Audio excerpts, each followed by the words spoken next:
ओम श्री गणेशाय नमः। नमस्कार फ्रेंड्स, आपण मानको आम यूट्यूब चैनल को पुणी थरे स्वागतम। बंधुगण, ए भिडियो रे मु आपण मानको कहिबाकू जाउछि कि आपण मानको पई आसुथुबा आगुआ सप्ताहटी आपणक मानको पई किपरि भाबे साब्यस्त मध्य हेबो। एही सप्ताह रे आपण मानको जीवन रे कोन बड़ परिवर्तन नै कि आसीबो, ता सहित ए सप्ताह रे आमे विशेष भाबरे जदि कहिबा साप्ताहिक स्थिति आपण मानको पई किभरि भाबरे रहिबो, केउ सबु जिनिसरु आपण मानको फायदा मध्य मिलिबो, केउ सबु जिनिसरे आपण मानको सावधानता अवलंबन करिबाकू मध्य पड़िबो, ता सहित आपण मानकर लव लाइन किपरि भाबरे रहिबो, क्यारियर बिजनेस क्षेत्र रे आपण मानको ए सप्ताहटी किपरि भाबरे रहिबो, ता सहित भेरी इम्पोर्टांट आम स्वास्थ्यर किभरि भाबरे रहिबो, ए समस्त विषय रे मु आपण मानको जणैबाकू जाउछि। हाँ आज्ञा, ए भिडियो शेष रे मु आपण मानको गोटे उपाय विषय रे कहिबाकू जाउछि, जहा द्वारा आपण माने ए सप्ताह को बहुत शुभ एवं लाभदायक बोली साब्यस्त करि परिबे। हाँ आज्ञा, भिडियोटी को स्टार्ट करिया पूर्व मोर गोटे अनुरोध, सबुदिन परी आपण माने जदि ए चैनल रे नुआ अछंती तेबे एबे ही जाई कि सब्सक्राइब करंतु एवं बेल आइकन को क्लिक करंतु, जहा फल रे समय समय रे समस्त भिडियोर नोटिफिकेशन आपण मानको सर्वप्रथमे मिली परिबो।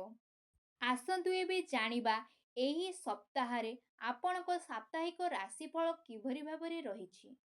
जदि विशेष भाबरे आमे सबुठारु आलोचना करिबा, कोन आपण मानको पई ए दिनटी सप्ताह पॉजिटिव रहिबा पई जाउछि। जदि कहिबा आपणको अचानक धन प्राप्तिर योजना मध्य मिलुअछि, आउ आपण मानकर सबु प्रॉब्लम दूर मध्य हेइ जिवो।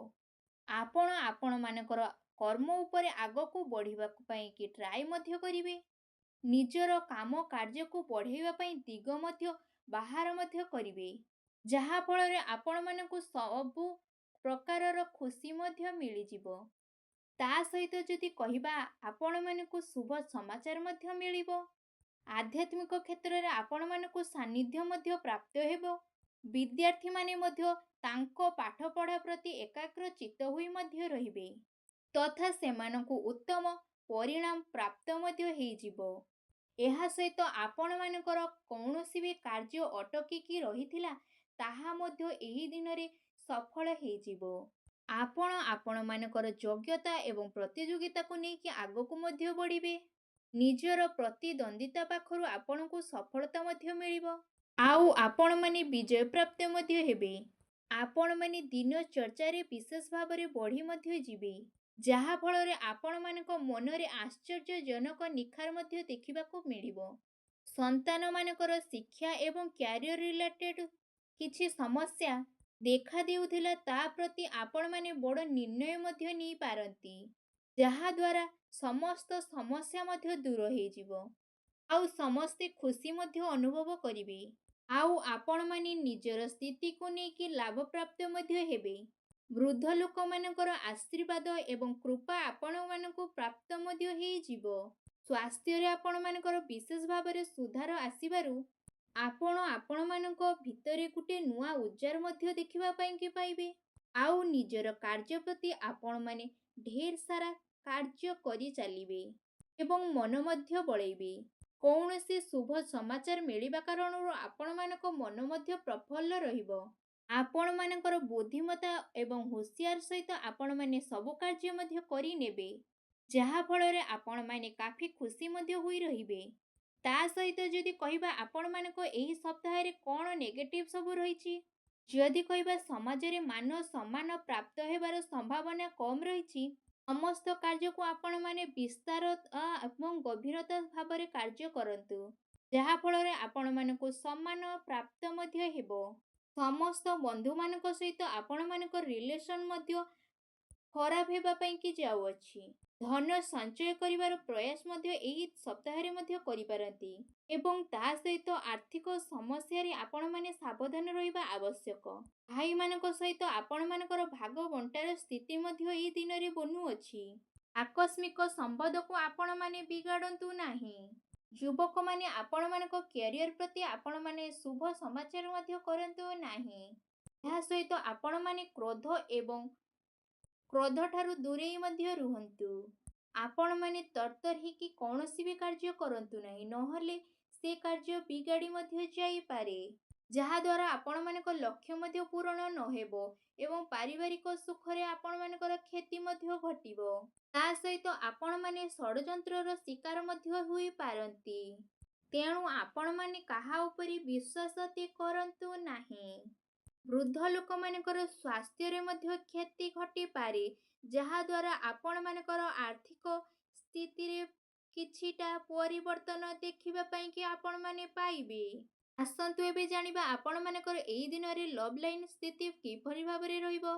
ଦାମ୍ପତ୍ୟ ଜୀବନକୁ ନେଇକି ଆପଣମାନଙ୍କର ସ୍ଥିତି କାଫି ଭଲ ହେବା ପାଇଁକି ଯାଉଅଛି। ଜୀବନସାଥୀମାନଙ୍କ ସହିତ ମଧୁର ସମ୍ପର୍କ ରହିବା ସହିତ ଆପଣମାନଙ୍କୁ ସେମାନଙ୍କର ସହଯୋଗ ମଧ୍ୟ ପ୍ରାପ୍ତ ହେଇଯିବ ଏବଂ ପତି ପତ୍ନୀଙ୍କ ସହିତ ସମ୍ବନ୍ଧ ମଧ୍ୟ ଭଲ ରହିବ। ଆସନ୍ତୁ ଏବେ ଜାଣିବା ଏହି ଦିନମାନଙ୍କରେ ଆପଣମାନଙ୍କର ବ୍ୟବସାୟିକ କ୍ୟାରିୟର କିଭଳି ଭାବରେ ରହିବ। ନିଜର ପରିଶ୍ରମ ଏବଂ କଠିନତା ଯୋଗୁଁ ଆପଣମାନେ ବ୍ୟବସାୟରେ ଉନ୍ନତି ମଧ୍ୟ ଦେଖାଦିବ। ଚାକିରି କରୁଥିବା ବ୍ୟକ୍ତିମାନେ ନିଜ ବ୍ୟକ୍ତିତ୍ୱରେ ମଧ୍ୟ ସନ୍ତୁଷ୍ଟ ହୋଇ ରହିବେ ଏବଂ ଆପଣମାନଙ୍କ ଚାକିରି କ୍ଷେତ୍ରରେ ହାଲକା ଫୁଲକା ପ୍ରୋବ୍ଲେମ୍ ମଧ୍ୟ ଆସିପାରେ, କିନ୍ତୁ ଆପଣମାନଙ୍କର ବୁଦ୍ଧିମତ୍ତା ଏବଂ ପରିଶ୍ରମ ଦ୍ୱାରା ଆପଣମାନେ ସେ ସବୁ ପ୍ରୋବ୍ଲେମକୁ ସଲ୍ଭ ମଧ୍ୟ କରିଦେବେ। ଆପଣମାନଙ୍କ ବ୍ୟବସାୟ ଏବଂ ଚାକିରି କ୍ଷେତ୍ରରେ ଆପଣମାନଙ୍କର ବ୍ୟବହାର ଦ୍ୱାରା କିଛି କ୍ଷତି ଘଟିପାରେ, ତେଣୁ ଆପଣମାନେ ଟିକେ ବ୍ୟବହାରକୁ ସୁଦୃଢ଼ କରିକି ରଖନ୍ତୁ। ଆସନ୍ତୁ ଏବେ ଜାଣିବା ଆପଣମାନଙ୍କର ସ୍ୱାସ୍ଥ୍ୟ କିପରି ଭାବରେ ରହିବ। ଅତ୍ୟଧିକ ପରିଶ୍ରମ ଦ୍ୱାରା ଆପଣମାନଙ୍କୁ ଥକାପଣ ଏବଂ କଷ୍ଟ ଭଳି କିଛି ଛୋଟମୋଟ ସମସ୍ୟା ମଧ୍ୟ ଆପଣମାନଙ୍କ ପାଇଁକି ଆସିବ। ତା ସହିତ ଆପଣମାନେ ଅଧିକ ଗରିଷ୍ଠ ଏବଂ ତେଲୁଆ ଖାଦ୍ୟଠାରୁ ଆପଣମାନେ ଦୂରେଇ ମଧ୍ୟ ରୁହନ୍ତୁ, ନଚେତ୍ ଆପଣମାନଙ୍କୁ ପେଟ ରୋଗ ଜନିତ ବହୁତ ସମସ୍ୟା ମଧ୍ୟ ଦେଖିବାକୁ ପଡ଼େ। ସେଥିପାଇଁ ଆପଣମାନେ ସୁପାଚ୍ୟ ଖାଦ୍ୟ ଗ୍ରହଣ ମଧ୍ୟ କରନ୍ତୁ। ନିଜର ସ୍ୱାସ୍ଥ୍ୟକୁ ଭଲ ଭାବରେ ରଖିବା ପାଇଁ ଆପଣମାନେ ପ୍ରତ୍ୟେକ ଦିନ ଯୋଗ କରନ୍ତୁ, ବ୍ୟାୟାମ କରନ୍ତୁ ଆଉ ସୁସ୍ଥ ମଧ୍ୟ ରୁହନ୍ତୁ। ଆସନ୍ତୁ ଏବେ ଜାଣିବା ଆପଣମାନଙ୍କ ପାଇଁ ଏ ସପ୍ତାହରେ କ'ଣ ବିଶେଷ ଉପାୟ ମଧ୍ୟ ରହିଛି। ଯଦି ଆପଣମାନଙ୍କୁ ମୁଁ ବିଶେଷ ଭାବରେ କହିବି କି ଆପଣମାନେ ଯଦି ସ୍ନାନ ଆଦି କରୁଛନ୍ତି, କରିସାରିଲା ପରେ ଆପଣମାନେ ଭଗବାନ ସୂର୍ଯ୍ୟନାରାୟଣଙ୍କୁ ତମ୍ବା ଢାଳରେ ପାଣି ଅର୍ପଣ କରନ୍ତୁ। ତା ସହିତ ଆପଣମାନେ ପକ୍ଷୀମାନଙ୍କୁ କିଛି ଖାଇବାକୁ ମଧ୍ୟ ଦିଅନ୍ତୁ ଏବଂ ତା ସହିତ ଆପଣମାନଙ୍କର ସାମର୍ଥ୍ୟ ଅନୁସାରେ ଗରିବ ଲୋକମାନଙ୍କୁ କିଛି ଖାଇବାକୁ ମଧ୍ୟ କିମ୍ବା ଦାନ ଧର୍ମ କରନ୍ତୁ। ଦେଖିବେ ଆପଣମାନଙ୍କୁ ନିଶ୍ଚିତ ଭାବରେ ସଫଳତା ପ୍ରାପ୍ତ ହେବ, ଯାହାଫଳରେ ଆପଣମାନଙ୍କୁ ସୂର୍ଯ୍ୟନାରାୟଣଙ୍କର ସମସ୍ତ ଫଳ ପ୍ରାପ୍ତ ମଧ୍ୟ ହେବ। ଆଶା କରୁଛି ଆଜିର ଏହି ଛୋଟିଆ ଭିଡ଼ିଓଟି ଆପଣମାନଙ୍କୁ ବହୁତ ମାତ୍ରାରେ ଭଲ ଲାଗିଥିବ। ଯଦି ଭଲ ଲାଗିଥାଏ ତେବେ ଗୋଟେ ଲାଇକ୍ କରନ୍ତୁ ଏବଂ କମେଣ୍ଟ ବକ୍ସରେ ସୂର୍ଯ୍ୟନାରାୟଣ ବୋଲି ଅବଶ୍ୟ ଲେଖନ୍ତୁ।